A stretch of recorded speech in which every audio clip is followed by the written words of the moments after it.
A 14-year-old girl goes missing. The grandmother of this 14-year-old girl was watching the news on a segment on human trafficking and noticed a hotline number. So she called that hotline number. And they found her granddaughter on the internet in an ad for sale. Suspects were tracked. A warrant was issued, but the granddaughter was not found. The community pulled together an education on human trafficking, and awareness on this missing little girl was spread throughout the community. On a local police stop, they found the 14-year-old girl, and with her was a 15-year-old girl. These two girls were en route on their first trafficking, but they were rescued in the nick of time. This story occurred in Atlanta, Georgia, and was shared by Jada Pinkett Smith on her 2015 CNN Freedom Project video, The Fight to End Human Trafficking, Children for Sale. Unfortunately, these stories are not just confined to Atlanta, Georgia. These types of stories happen everywhere. Many of these victims are children, both boys and girls. In 2015, the News and Tribune had an article called Task Force Takes Aim at Child Sex Trafficking in Southern Indiana. Local expert Yvonne Moore said, human trafficking is going on with our youth in Indiana. It's going on with our youth in Kentucky. It's going on with our youth everywhere.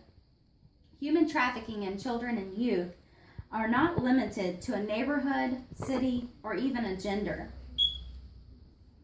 So to paint a clear picture on human trafficking, I'm going to first talk about what human trafficking is and define it as it relates to our youth. And then we'll look at some preventative measures and efforts toward combating this issue. So maybe many of us have not been personally encountered a human trafficking victim. The numbers still continue to rise daily. Jada Pinkett Smith's 2015 CNN Freedom Project video, she said she defined human trafficking as a modern-day slavery. She called it an epidemic.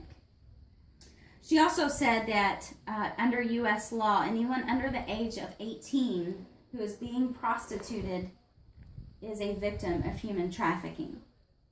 Smith interviewed Delio Racine, assistant district attorney for DeKalb County, which is near Atlanta, Georgia, and asked her if there was a difference between prostitution and human trafficking.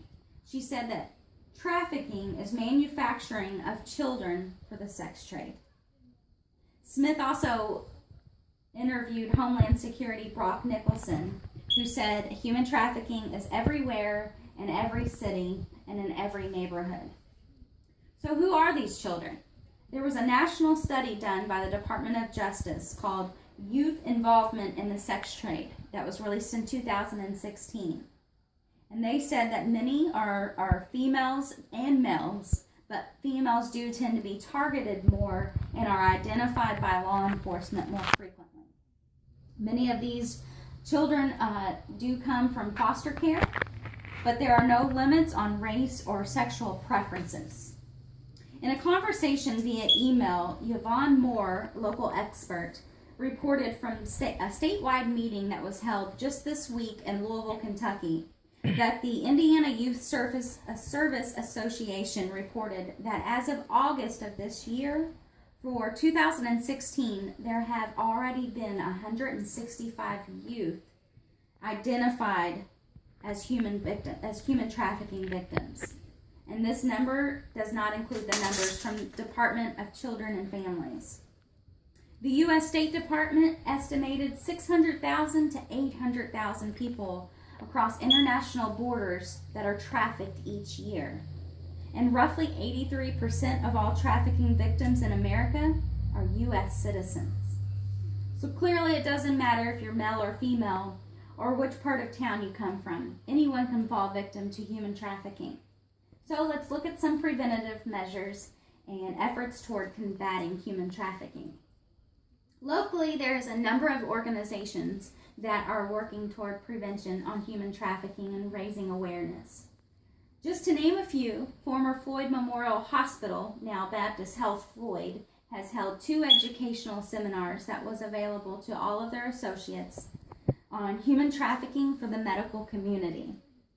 Local expert Yvonne Moore created the Human Trafficking Task Force of Southern Indiana, and they meet monthly and spread awareness in the community on human trafficking.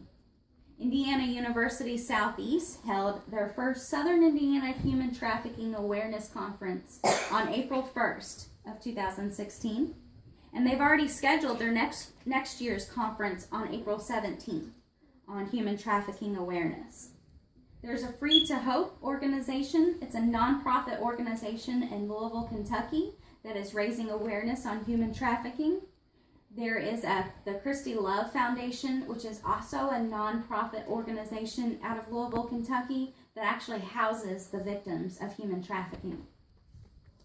So as seen through multiple organizations, preventative measures are already being put into place to stop human trafficking and help those victims that have fallen victim to human trafficking. So in conclusion, human trafficking in children and youth is not limited to a neighborhood, a city, or even a gender. Human trafficking is an ever-growing issue with no discrimination to race, sexual preference, or gender. And education efforts have shown that they do help rescue human trafficking victims, as evidence of the 14-year-old girl whose grandmother called a hotline number that she's seen on the news that eventually led to the safety of her 14-year-old granddaughter. Education and awareness play a key role in human trafficking.